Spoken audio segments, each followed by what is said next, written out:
Welcome to Bobby Owsinski's Inner Circle. I'm Bobby Owsinski, and this is a show all about music, music production, and the music business. My guest today is Technical Facilities Manager Gary Myerberg-Lauter. First of all, if you're not aware, Google has a number of music service offerings that are somewhat confusing. They have Google Play Music, there's YouTube Music, and there's YouTube Red. So you kind of scratch your head and you go, wait a second, which one do I want? And even worse, you find that if you sign up for one or the other, then you get them all. So why do they have different ones? Well, first of all, Google Play Music is the service that's most like Spotify or Apple Music in that it's a subscription service. You get access to 30 million songs or more by now. And it's really no different than the competition. Now, you come over to YouTube, and YouTube got tired of actually giving everything away, so decided to offer a service for a charge called YouTube Red. And YouTube Red allows you to watch videos without being disturbed by any kind of ads. And you can also listen offline. YouTube Music, in fact, is an app that goes along with YouTube Red. So this is all very confusing, and YouTube has finally figured that out and has now made an announcement that they're going to consolidate them. This is basically fair warning because they didn't really say how they're going to be consolidated or when it's going to happen or what it's going to be called, except for the fact that there is going to be just one Google/YouTube music service coming up in the future. Now, to make it even more confusing, they have something called YouTube TV, which is completely separate. And what that is, it's basically their version of Netflix, only based around YouTube, with programmed television shows as well. And in fact, it's getting rave reviews, but it's only rolled out so far to 5 or 6 different cities: LA, New York City, Chicago, Philadelphia, San Francisco, and there may be another one in the Midwest. $35 a month, and it looks like it's going to be something that's going to be really good. Now, will that be part of YouTube Music? Will it all come into play? You pay one price and you get everything, television and music? We don't know. But be on the lookout for this, because what it means is Google is actively going after all the competition. Now, if I were Spotify, I would really be worried, because between Google and Amazon and Apple, of course, they can eat their lunch without even worrying about it. Even though Spotify has just cleared 60 million paid subscribers, that doesn't mean too much in the long run if Google Music and if Apple Music and if Amazon Music all start to really go after it, which I think you're going to see coming up in the near future. So the landscape of streaming music may change very soon. If you have any questions or comments, send them to questions@bobbyoinnercircle.com. If you want to learn more about the basics of mixing, sign up for my Music Mixing Primer course. Go to mixingprimer.com to learn more. You can also check out my new Hitmakers Club for access to all my courses, monthly workshops and Q&A webinars, a powerful online group, and much, much more. Go to hitmakersclub.com to find out all about it. Now, recently I've gotten a number of comments, a number of questions, both on Bobby Owsinski courses, on Facebook, separate emails to me, all about the same subject, and that's adding a subwoofer. And most of the time, people are adding it because they can't get the low end that they want. And instead of buying new, larger speakers, which isn't possible sometimes, and of course is a lot more expensive, then an alternative would be to add a subwoofer.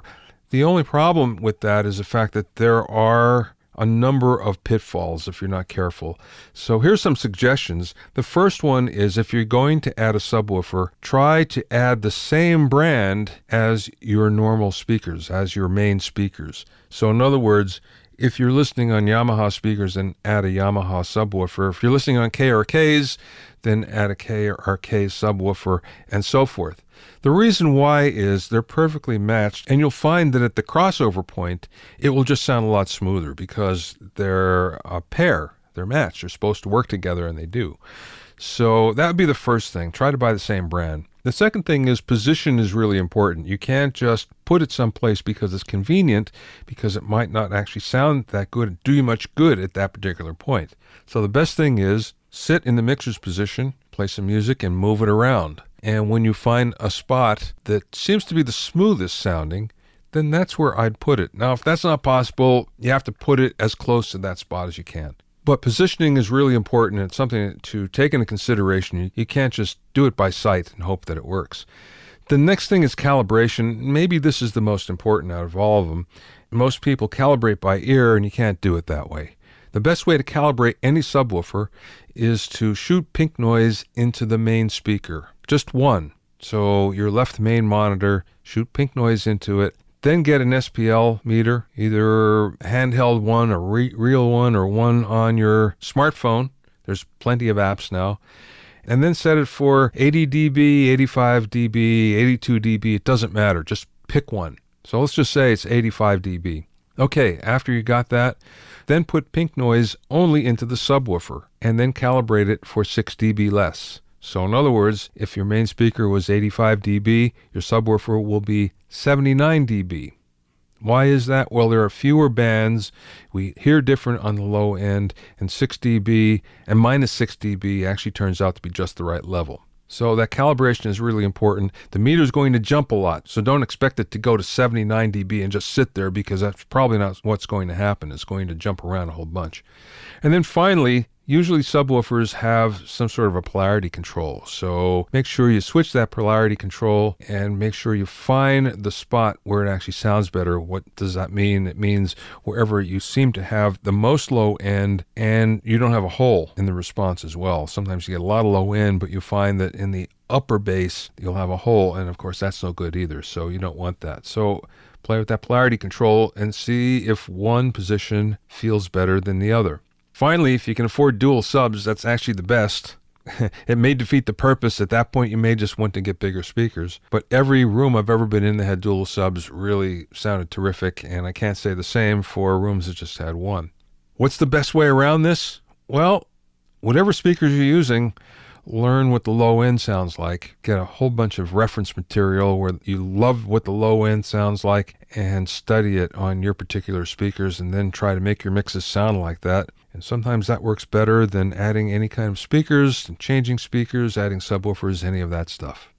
My guest today is Gary Myerberg-Lauter, who's installed and maintained studios for major facilities and superstar artists. Gary's worked at the famed A&M Studios, set up a major portable recording rig for Bruce Springsteen, helped run LA's famous cello studios, then brought it back to life as East West, and now manages the technical operations for 5 of LA's busiest studios. I spoke with him via phone as he was on the job at one of his client studios in Southern California.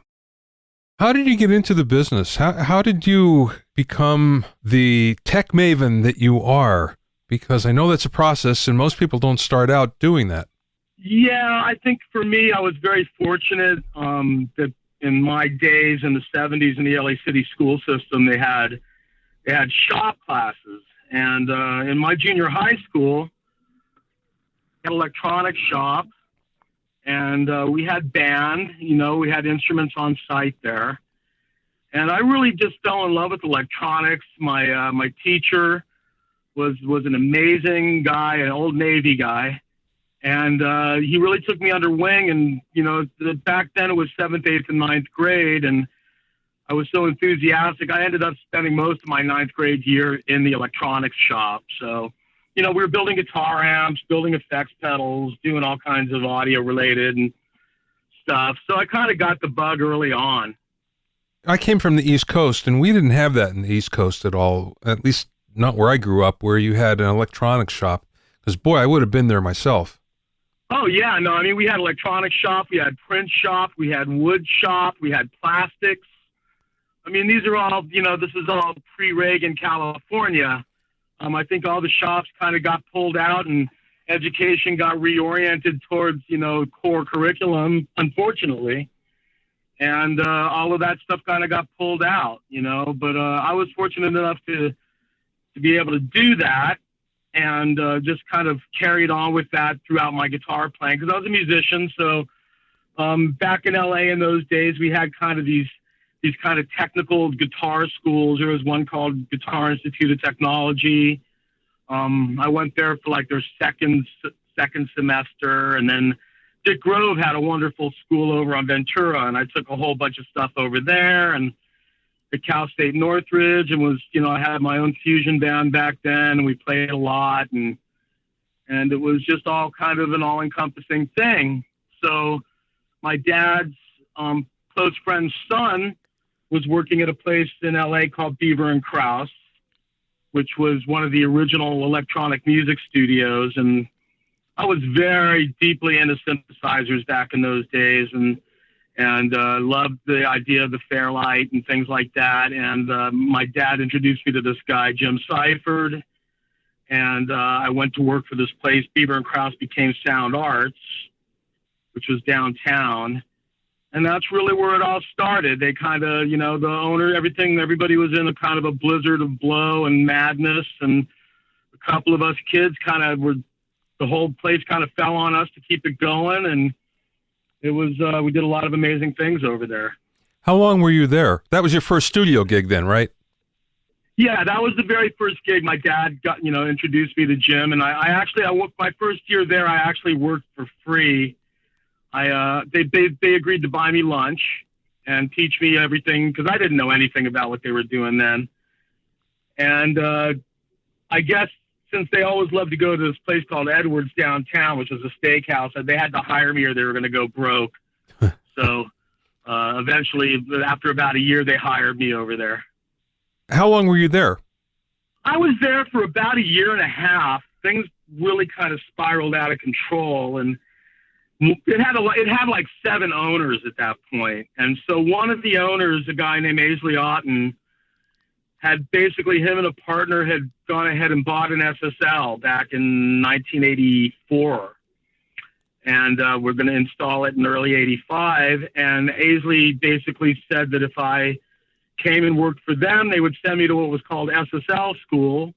And then I could help install the console. And then I could help them run this little one-room place in Burbank that was called Master Control, which was over on Burbank and Hollywood Way, over in that, right next to the Coral Cafe. Oh, yeah, okay. I remember it, yeah. Yeah, it was one of those everything audio turnkey rooms from the day. How did you get to A&M then? Well, when I was over at Sound Arts, basically my mentor was this guy, Gary Starr, who's still around, a great guy. And a bunch of us kids used to kind of hang around Gary, and Gary brought this guy, a close friend of mine, Mark DeSisto, over to Sound Arts, and we were very good friends. And so we hung out a lot, and we'd go out drinking and have just doing the stuff that guys in their 20s would be doing.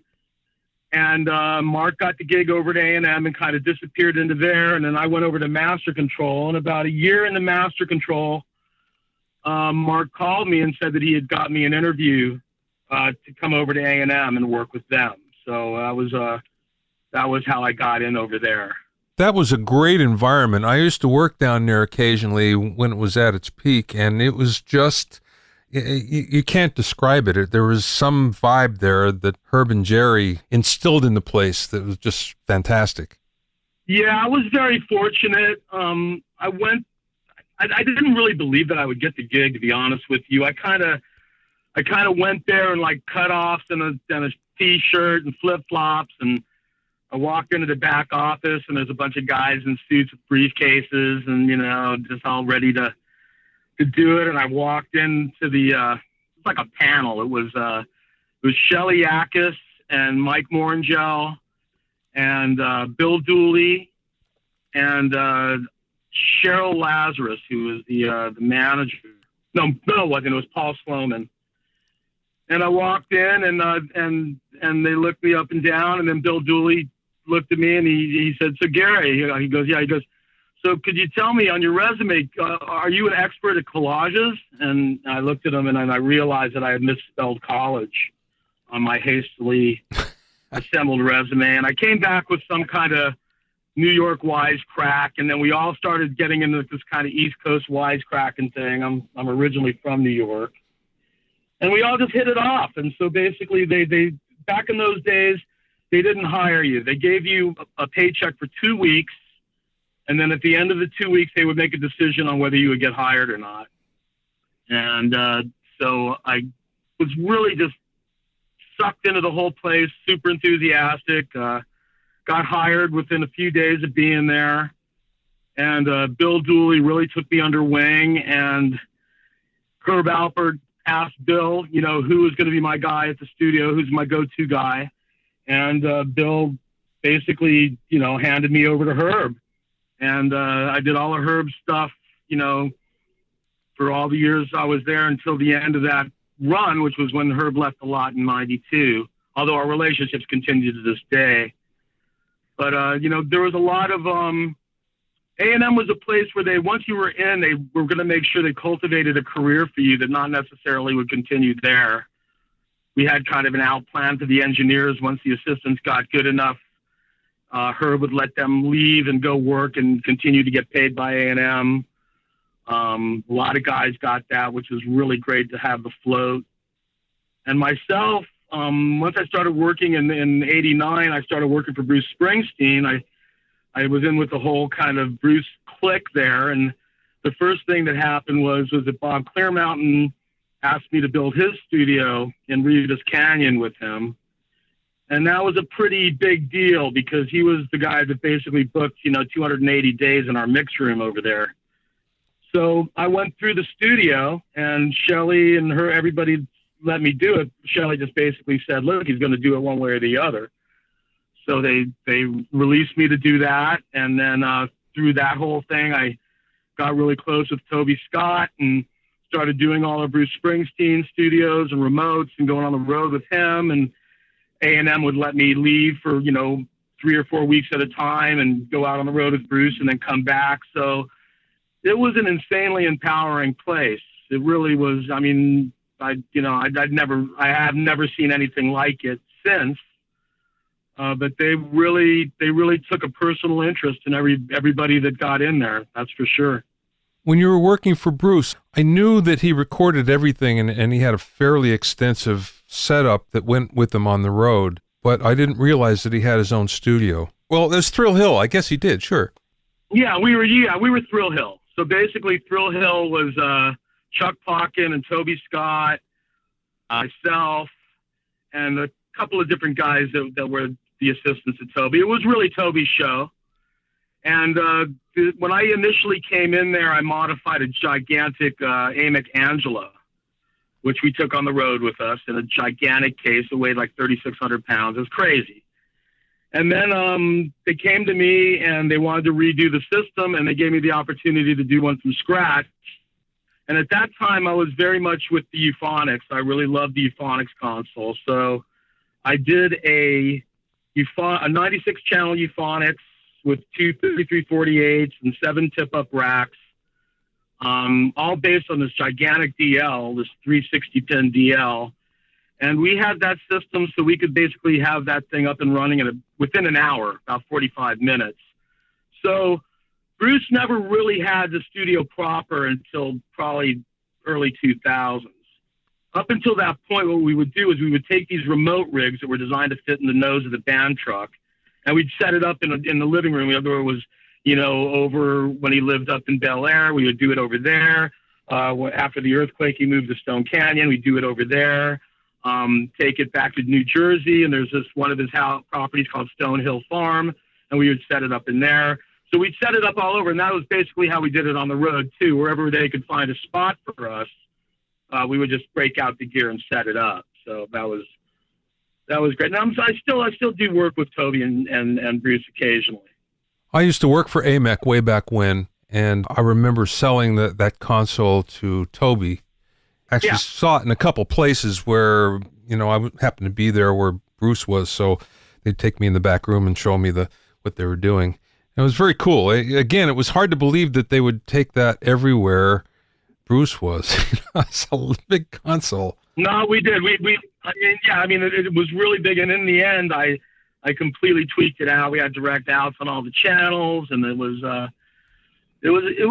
good. But obviously, Toby really fell into the euphonics really quickly, and for Bruce, kind of the instant resetability of jumping from song to song. Really, he was very stoked about having that. So, for me, we had a good run with that system. I mean, it went out on 4 tours, and Bruce keeps everything. I mean, everything that he's ever owned, we have in a warehouse.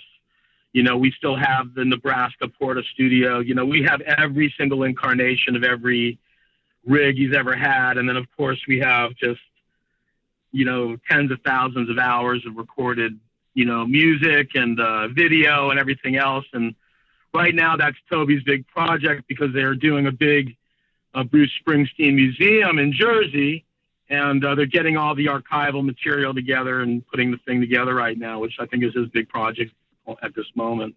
Okay, so from there you went to cello. Well, basically I had 15 years at A&M and all these projects in between. I actually also in between, in 95, I left for a year and went and built Royal Tone with Joe Ciccarelli and Alan Sides, which is, funny enough, is where I'm at now, which is called Sphere. And then, went back there, was chief for a few years. And then Candace called me up and asked me to come work with her over at cello with John Porter. And that was a thrilling opportunity. And, that was just a once in a lifetime. And that was probably, I think cello would probably be the highlight of my life as far as studios, because in the end, the owner of cello just left it to Candace and I to run as we saw fit. He didn't want to be bothered. And so we ran it as if it was our own. We had to make payroll. We had to pay the taxes, everything we had to pay. But we also were empowered to make all the decisions and do all the stuff. And I thought we did quite well over there. It was a lot of fun to be the owner without having all to own it. Well, okay. The other thing about that place is the fact that it's so historic. So how did you approach that? Because obviously there's certain things that you don't want to touch because of its history. Yeah, well, I would say that, there was several surprises at cello. The first thing being that the situation with the building itself was in severe disrepair. The owners were the lot. In the end, I know a lot of people assumed that Ocean Way actually physically owned the premises, but they didn't. So I think there was a lot of passing back and forth of the responsibilities for the building. So I'd say that at the point of cello, the building suffered a great deal from many, many things that would have made it a bit removed from what Bill Putnam would have had in the 60s and 70s. There was a whole bunch of stuff. So when we tragically closed, when I went back there to do East West, I had the opportunity to put all that stuff back the way it was, even literally before Ocean Way. And that was down to some really nitty gritty stuff. Like, for example, in Studio One, the board is a pegboard. But back in the 60s, the pegboard basically had holes that were a ½ inch on center or 1 inch on center. And a lot of this stuff had been replaced through the years. Some of it was basically 4 to 6 inch on center. So I went ahead and had guys literally drill out that board to make it the old, 1 inch on center. And we replaced all of those panels. And then up on top of the Studio One, there was probably literally 3 tons of debris because once I got approval to remove it all, it was 7 40-yard junk containers, like big rigs, worth of junk and crap and rat shit and dead pigeons and you name it that I pulled off at the top of that lid. So for all of those years, that lid wasn't live, if you get what I'm saying. It had all this weight on it. So once we had removed all that stuff, I thought the room just started working even better. And, little things like some of the details in Studio 3, I found the original, like on the back wall, there's a low end kind of baffle back there, big wood baffle that had these little squares that I could see in all the Beach Boys, all the old footage. And sure enough, when we were pulling the debris out, I found them all. So we put those back. And then the best thing I got to do was we had a really bad electrical situation in there. The power was literally lethal. I think people were counting on nobody getting in between the console and the tape machine. So I got to redo all the power to the best power we could possibly put in. So that was great. So we put the rooms back the way they were supposed to be. We put the power in. And I lost the battle about the hallways and the rest of the facility. I really just wanted to just reopen. But they went ahead and did that implementation. I worked with Philippe Stark for 26 months over there implementing that what they did. It is what it is. But anyway, yeah, it was great to be able to go back and actually put the stuff back right.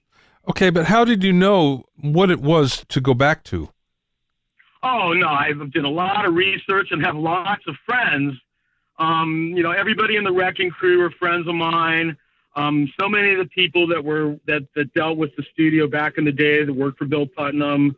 We did a lot of research and a lot of digging in, a lot of archival stuff.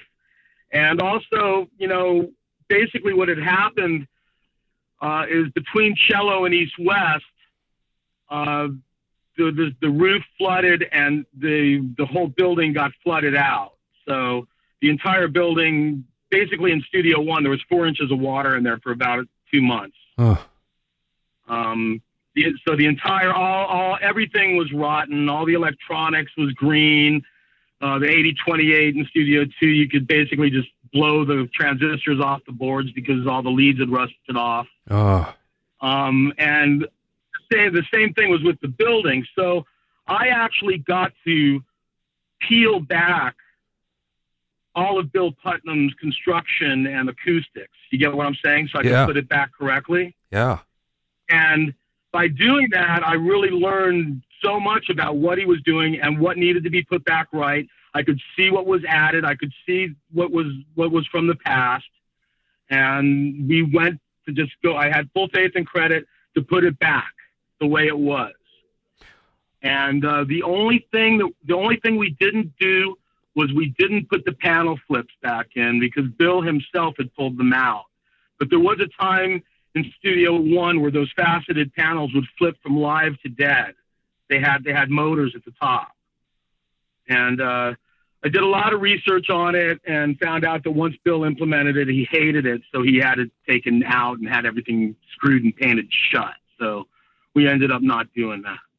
You got a chance to do something that most people will never do, and that's actually, as you say, pull back the curtain, so to speak, on what Bill did. So what is the difference between what his vision of the studio should be as compared to the way studios are built today? Acoustically, I'm talking about. I would say that Bill's vibe was to have a place where he would go ahead and I don't think he would have ever pictured a room as being anything but a rectangular kind of situation. Number one, I think that it was always important to him to have a live floor underneath him. So most of the floors were raised, and I do believe in Studio One it was at one point. He saw the value in wood, in wood that wasn't finished with gloss coating.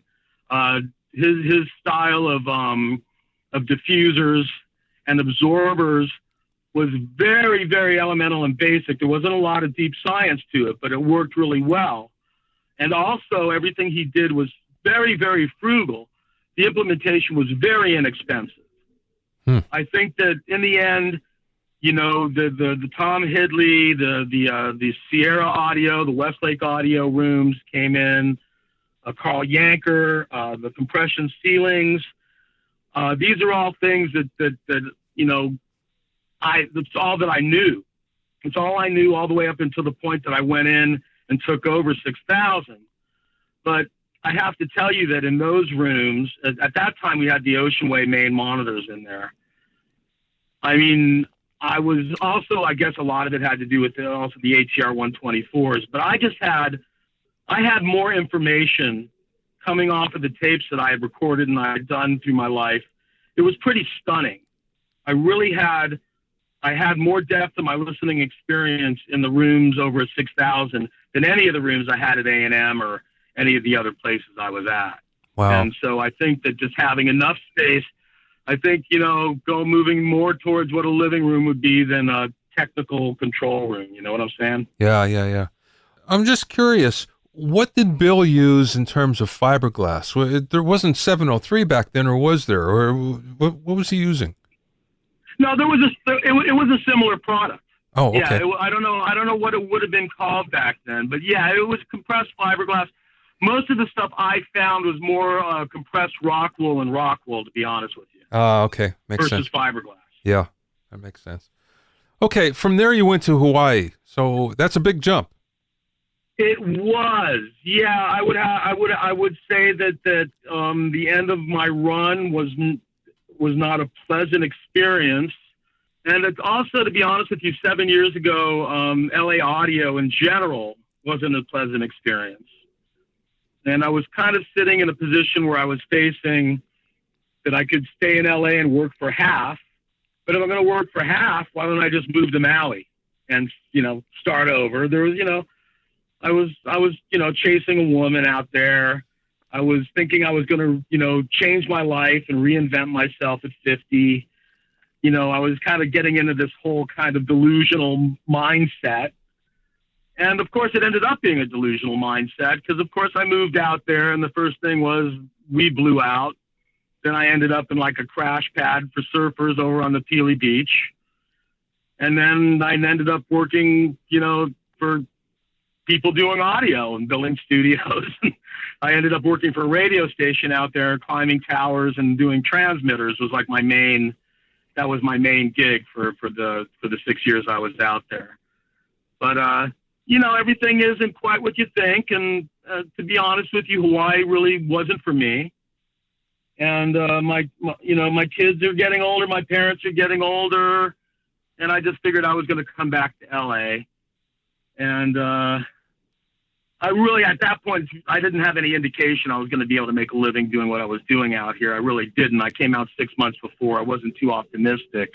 But for some reason, I came out, and the first thing I did was, the day I landed, I started installing an SSL over at Aftermaster. And then after that, I got a call from Francesco and Megan at Sphere, and they had me come over there and offered me, like kind of a pseudo residency where I could, as long as I took care of them, I could do all kinds of other outside work and use that as a home base. And that worked out great. And then the next thing I knew, Kit called me up over at Glenwood and they needed help. And so I got that going on. And then after that, James over at Evergreen called me. And so I've just been kind of keeping all these balls in the air, trying to, keep everybody happy. And I've started turning down work. I've got a couple of big studio projects. I'm doing one back east and one out here.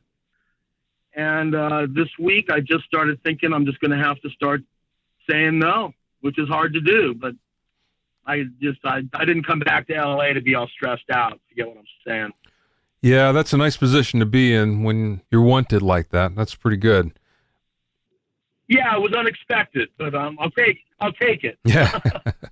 How do you see yourself? Do you see yourself more as someone who does installations and specializes in that, or someone that's more just on the maintenance side? I would say neither. I would say, of course, maintenance side, but I would say basically my gig is technical facilities management. So it's managing all the aspects of the engineering and the technical and the running of the technical of major recording facilities.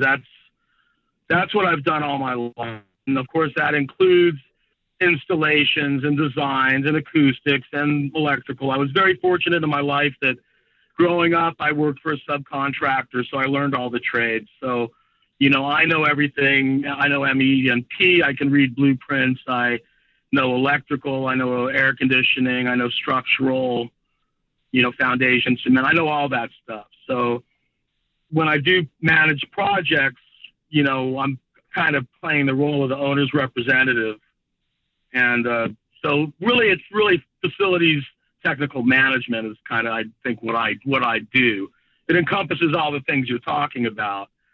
But lately I've been noticing that I'm so busy doing that I'm not like taking outboard gear into my shop. You get what I'm saying? Yeah. I stopped doing that. I just don't have the time. There's been a big change in audio over the last, 15 years or so, where everything is now so software based. And of course, we're looking at digital audio workstations as kind of the centerpiece where the recorder used to be. So that means that you had to take a new direction into software. So what was that like, being a hardware guy and then suddenly have to being a software guy as well? Well, I think the funny thing is that actually at A&M back in the late '80s and early '90s, we were very, very deeply into that before anybody else was. We had Dave Collins over there and mastering with the Sonic Solution system. I was very deeply involved with that stuff. And then Bob Rock was working with us constantly. And Bob is really, to be perfectly honest, he's kind of the father of our country in what we're doing now, because back in those days with sound tools, we were basically, blowing stuff in and out of the 3348 into sound tools and editing it and blowing it back in. And this is way before anybody was really doing anything. It was, that was like, we're doing it on the Metallica Black album, Motley Crue. We were doing all these records. I remember at one NAMM show we went to that we had brought the disc. I think there was 32,000 edits on the fucking disc or something. It was like some, one, like 24 songs or something like that. Wow. And they flipped out at DigiDesign. They didn't know what the hell we were doing. They thought we were absolutely crazy. But so I've been involved in that kind of thing from its inception. And then I've kind of struggled through the whole thing with, I designed the digital converters over at A&M in the day. We had our own kind of proprietary ultra analog implementation over there. Was always very deep into digital audio from the very, very beginnings, trying to make it better. And so it's never been that much of a push for me. I will point out the fact that if you understand the language of technology and you've been in a support role with people that are so volatile, you understand that you do not need to know every single thing about Pro Tools 12 in order to serve them. Okay? Mm-hmm. I need to serve them at the machine level. Oh, it's not working. Oh, it's not locking. Oh, it's not clocking. Oh, it's not booting, all this other stuff. But once I get the machine running, their expertise takes over. I don't need to know all that shit. I'm basically a logic guy at my house because, even on my wages, I can't afford a Pro Tools rig. So I run Logic at my place with Apogee, and I'm pretty much a Logic guru as far as that stuff goes. But it doesn't really matter what workstation or what software my client's using. I have enough of a basis knowledge that I can get them going on everything. Originally when I got my job over at Beaver and Krause, I lied to them and said I knew how to program the Fairlight Page R because I found out the Fairlight was running CPM and I was hacking it at that point. So I've always been in that kind of realm. So it hasn't been much for me. I think now as I'm taking care of all these different studios, unlike my old life where I basically was like in one large facility, I'm seeing a lot of different cultures. I think that for the most part, Sphere is like the rock and roll culture and how you're doing rock and roll records these days. We just, we did the Linkin Park's new record, and we've done the Stone Sour record, which I think is #1 for 4 weeks now. And that's a very straight ahead rock and roll situation. Everything has to be 100% with Francesco over there. No fucking around. Every single thing has to be perfect. Everything's got to work. And it's firing on all cylinders when we're doing those sessions over there. When I go over to Glenwood Place, that is a pure hip hop studio.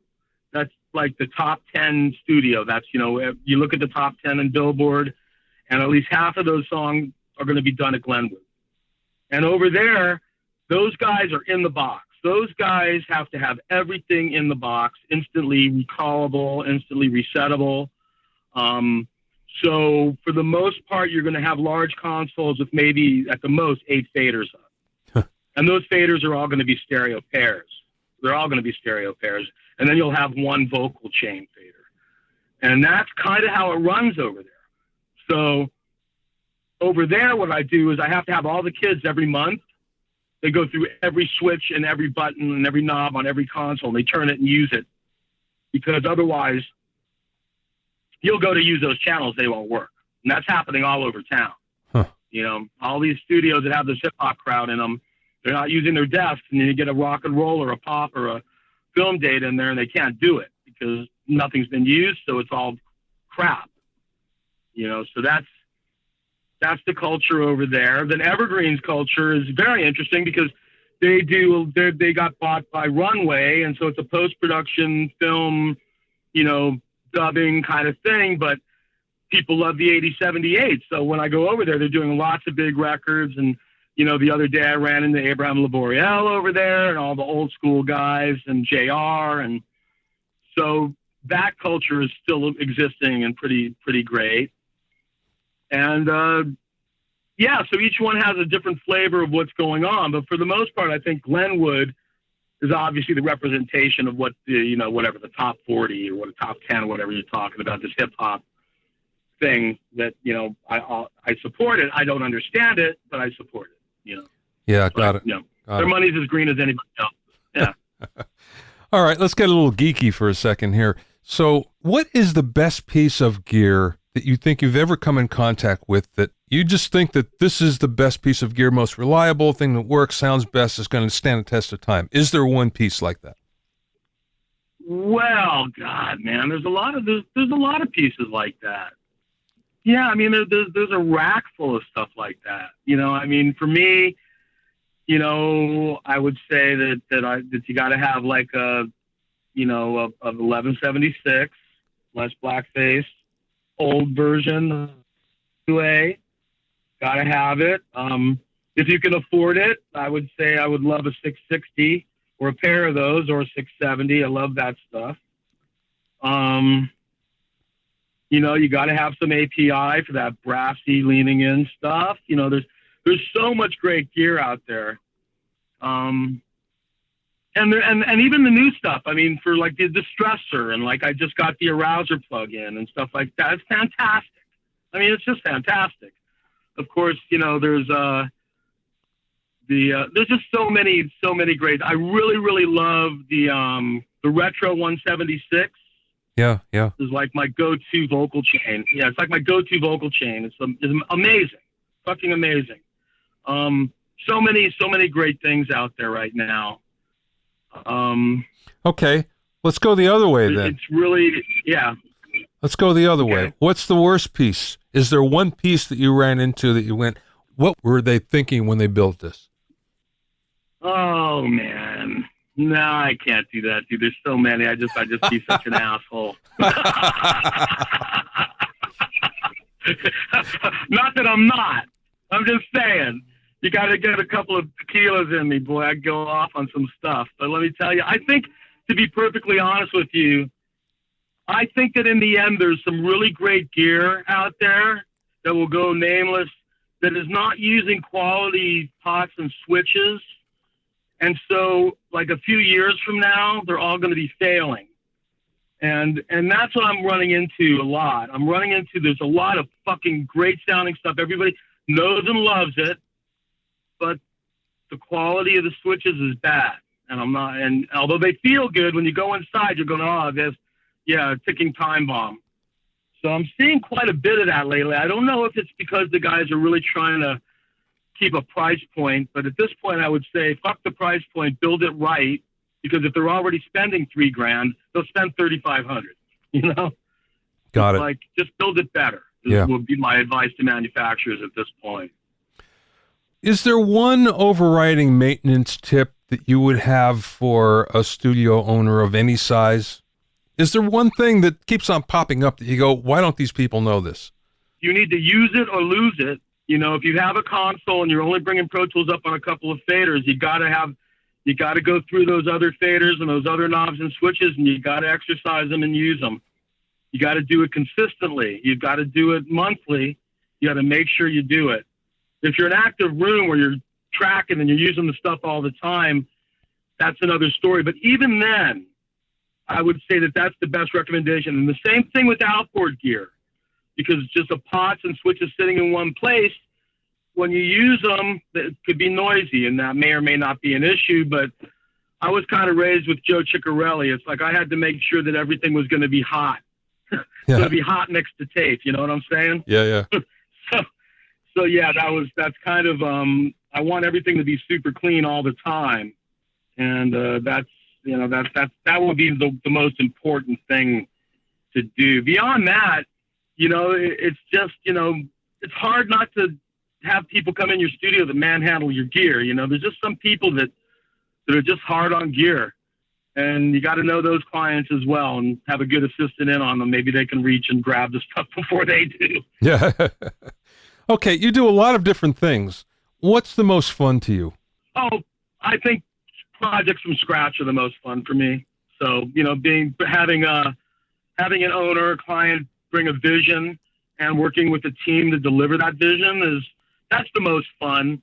I think, you know, that was, I got to do it so many times. I mean, I was, you know, fully participating in the rebuilding of A&M back in the 80s.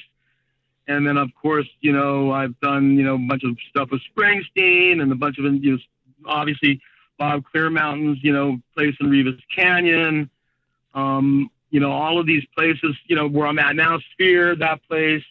So many rooms that I started, you know, from inception and, you know, worked with a really great team to bring, you know, and I was very fortunate in the end that a lot of those rooms, after I built them, I got to move in and run them. So that was a lot of fun as well. So I'd say that's where the real joy is. And I'm happy to have a couple of those that I'm currently doing, and just trying to make sure that I keep all of my studios happy while I'm doing projects at the same time. Yeah. Okay, last question, Gary. You're in a particular unique situation to answer this because you've helped run many studios, and not only from a technical standpoint, from a business standpoint. So what's the best piece of business advice that maybe you learned along the way or maybe someone imparted to you? Well, I think I got to first say that I really don't believe that there are any studios in existence that I would call true businesses. I mean, I hate to say that, but it is true. I think that every studio that I'm taking care of has some other means of support other than purely being the studio. And in the day, there's only one thing, and that is that you always say yes. There is never a situation with a client that comes into your studio that you say no. You don't say no to smoking. You don't say no to you just don't say no. It's always yes. And if you always say yes, then you're always going to be successful, because that's the oldest rule for business, is that the customer is always right, no matter what kind of moron they are. It's just a situation. It's got to be that way. And I will tell you that as far as when I worked with Candace all those years and everything that we did together, that was the key to our success. There was never anything that we couldn't deliver to our clients, ever. And they recognized that. And you know what? In the end, they might even pay a little bit extra to have that. You know, but that's the key. You just never say no.